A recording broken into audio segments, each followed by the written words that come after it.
Assalamualaikum warahmatullahi wabarakatuh.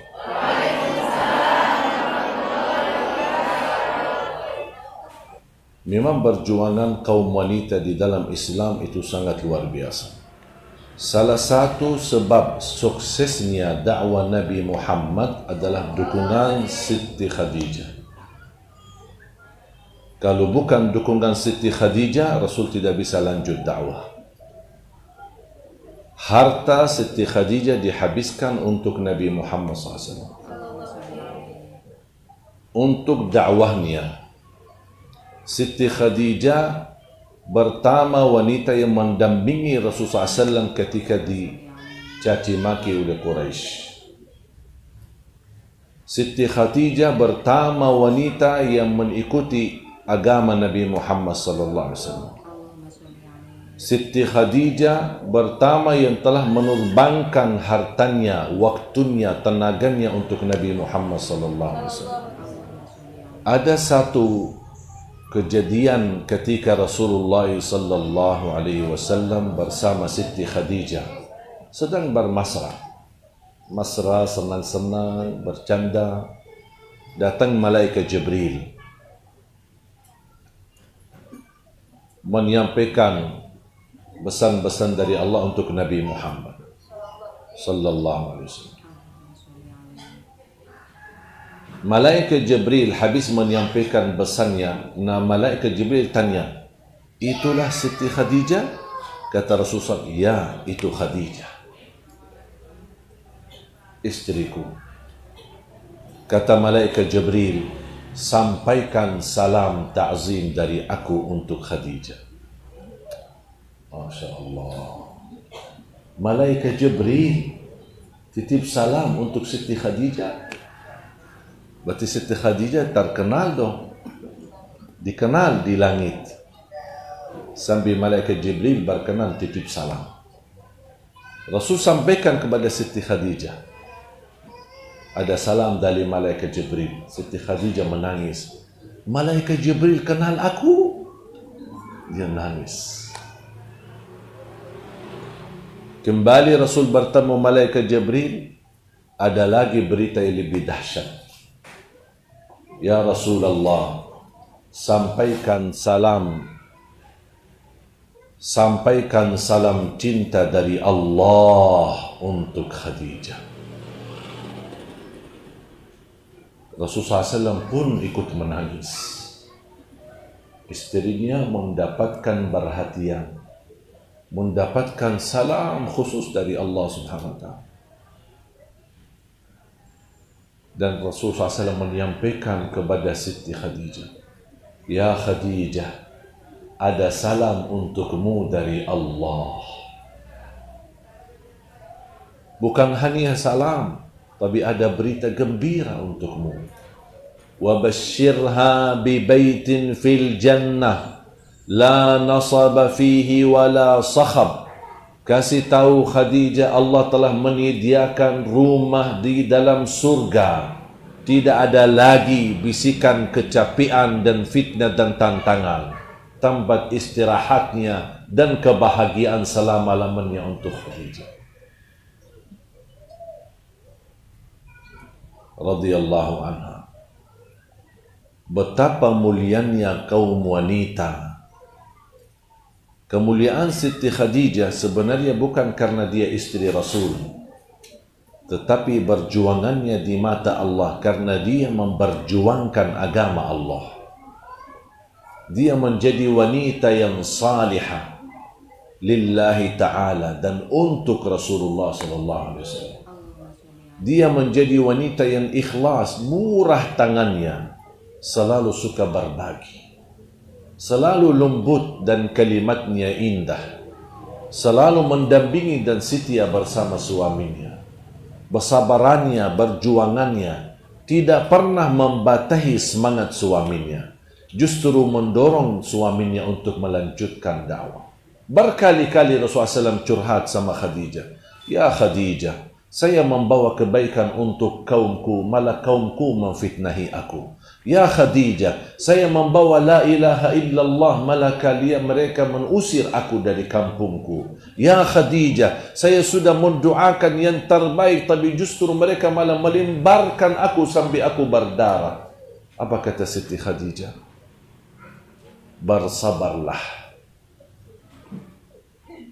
Tidak akan sia-sia perjuanganmu, wahai Muhammad. Dan saya yakin Allah tidak akan membiarkanmu sia-sia. Bersabarlah, wahai suamiku. Teruskan dakwahmu. Teruskan perjuanganmu. Itulah yang disebutkan istri yang salihah. Islam sangat memberikan perhatian di kaum wanita. Sebelum Islam, kaum wanita itu tidak punya harga, tidak dinilai, tidak dihormati. Bahkan budaya Quraisy ketika mendapatkan keturunan wanita perempuan dibunuh masih hidup, dikuburkan dalam kondisi hidup, masih anak-anak. Kenapa? Karena menurut Quraisy adanya keturunan perempuan memalukan. Lain kejadian ini memang budaya di Quraisy suka membunuh anaknya di masa hidup. Masih hidup tapi dibunuh, dikuburkan hidup-hidup. Datang Islam justru sebaliknya, memuliakan wanita dan memuliakan keluarga yang memiliki keturunan perempuan. Ada seorang datang kepada saya, doakan saya mendapatkan keturunan anak. Emang belum? Udah sebenarnya. Terus kenapa minta lagi? Tidak semua anakku perempuan, saya mau laki-laki. Kenapa maunya laki-laki? Kan perempuan lebih mulia. Kayaknya kalau belum ada anak laki-laki, kayaknya belum sempurna ke? Saya bilang justru memiliki anak perempuan terjamin untuk orang tuanya selamat dari siksa neraka Jahannam.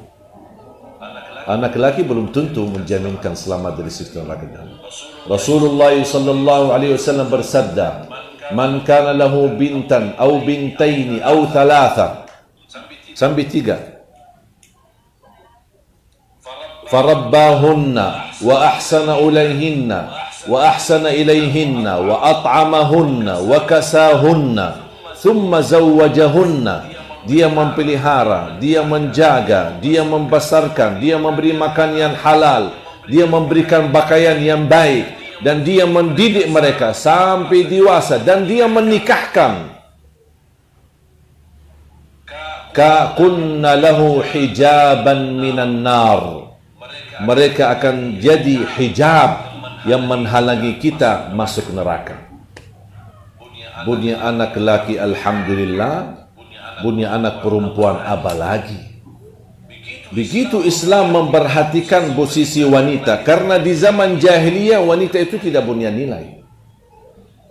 Bahkan di masa di masa haid perempuan diusir dari rumah, dikeluarkan dari rumah.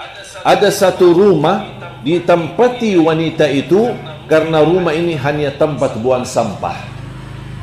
Karena dianggap di saat dia di saat dia haid, dianggap dia najis dan tidak boleh diam di rumah, harus diusir. Sampai selesai masa haidnya, baru boleh balik ke rumahnya.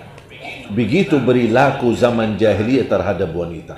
Datang Islam, Rasulullah SAW masih memeluk istrinya walaupun di masa haidnya. Barna Siti Aisyah ketika ada pelatihan di dalam Masjid Nabawi oleh Al-Ahbash. Mereka latihan pedang di dalam masjid. Ternyata zaman Nabi Muhammad, masjid tempat salat, masjid sekolah, masjid tempat latihan, masjid majlis masywarah, masjid semua masjid. Dan Siti Aisyah, Rasulullah SAW berdiri di depan pintu sedang melihat dan menonton aktivitas latihan di dalam masjid. Siti Aisyah di belakang pintu. Penutup pintu hanya sebuah kain. Dan Siti Aisyah bisikin, mau melihat. Rasulullah SAW mau nonton? Ya, sini. Tapi Siti Aisyah, dia menonton tapi menaruh wajahnya di atas pahunya Nabi Muhammad SAW. Bukan dia datang dari sampingnya, tapi dia sambil sandar di atas bahunya Nabi SAW, sambil melihat, sambil bibirnya menyentuh bibirnya Nabi Muhammad SAW dan menonton. Sambil Rasulullah SAW bertanya beberapa kemudian waktu, sudah puas? Kata belum, mau nonton lagi. Rasul biarkan nonton. Dan dia lagi, udah puas? Belum, mau nonton lagi. Apa kata Siti Aisyah? Sebenarnya saya dari tadi sudah puas menontonnya, tapi saya ingin menunjukkan betapa Nabi Muhammad mencintai aku.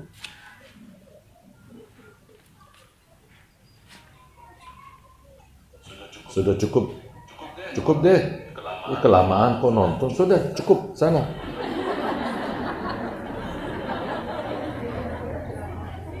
Beda akhlak ya Nabi Muhammad.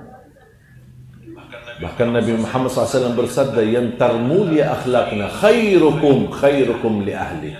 Yang termulia akhlaknya laki-laki adalah yang termulia akhlaknya sama istrinya. Sambil Rasulullah SAW bersabda, wa ana khairukum li ahli, dan akulah yang termulia akhlaknya terhadap istriku. Rasulullah SAW di malam hari keluar dari rumah. Malam. Siti Aisyah terbangun melihat Rasul keluar. Rasulullah SAW keluar jalan lumayan jauh. Siti Aisyah diikuti dari belakang. Ini malam-malam. Ya, ikuti. Kemana dia ini Rasulullah? Kemana suamiku malam-malam? Diikuti. Sampai lewat Baqi'. Yang sudah ke Madinah kan ada Baqi', makam-makam orang Madinah. Sampai ke sana ke belakang. Ternyata apa yang dilakukan oleh Rasulullah? Cuman hanya buang air besar. Karena dulu di Madinah, di zaman Nabi Muhammad, kalau buang air besar, pergi jauh. Karena di rumah tidak ada tempat buangan air besar. Di rumah hanya buat wudu, mandi, dan buang air kecil. Rasulullah SAW kembali, Siti Aisyah pun putar dan segera pulang. Rasul bercepat langkahnya, Siti Aisyah juga bercepat langkahnya. Rasulullah SAW lebih cepat lagi, Siti Aisyah lari sampai masuk ke rumah. Rasulullah SAW masuk ke rumah, mendengar suara Siti Aisyah.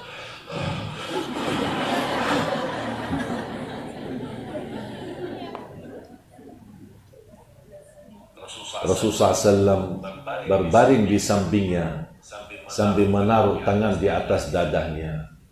Tenang, tenang istriku, saya tidak kemana-mana. Cuma buang air besar. Allahumma salli ala Sayyidina Muhammad. Wajar wanita cemburu. Wajar. Jangan kita bersikap keras ketika ada wanita cemburu. Karena saking cinta kepada suaminya. Cemburu. Rasulullah SAW mengetahui perasaan Siti Aisyah, walaupun wanita yang mulia, istri Nabi Muhammad, anaknya Sayyidina Abu Bakar Siddiq, tapi tetap cemburu sama dengan wanita yang lain. Dan cemburu adalah sifat wanita. Jangan dimatikan sifat itu. Karakternya wanita cemburu. Kalau ada wanita tidak cemburu, mohon maaf, wanita sakit. Tetapi mohon jangan berlebihan cemburu. Berlebihan cemburu yang membuat kita curigai suaminya. mencurigakan suaminya, mau lihat HP-nya, isinya apa, berhubungan sama siapa, telepon siapa. Jangan berlebihan, harus percaya. Jangan memberikan syaitan kesempatan membisiki hal-hal yang tidak baik. Kalau ada hal yang tidak baik di suamimu, akan Allah bongkarkannya. Jangan khawatir. Kita harus bermuamalah dengan suami karena Allah. Lakukan yang baik. Kalau dia balas yang baik, alhamdulillah. Kalau dia belum balas yang baik, kita tetap baik karena Allah, bukan karena suami. Belajar segala sesuatu dijadikan karena Allah. Dan bapak-bapak yang ada, mungkin yang mendengar, bersabarlah terhadap rasa cemburu istri.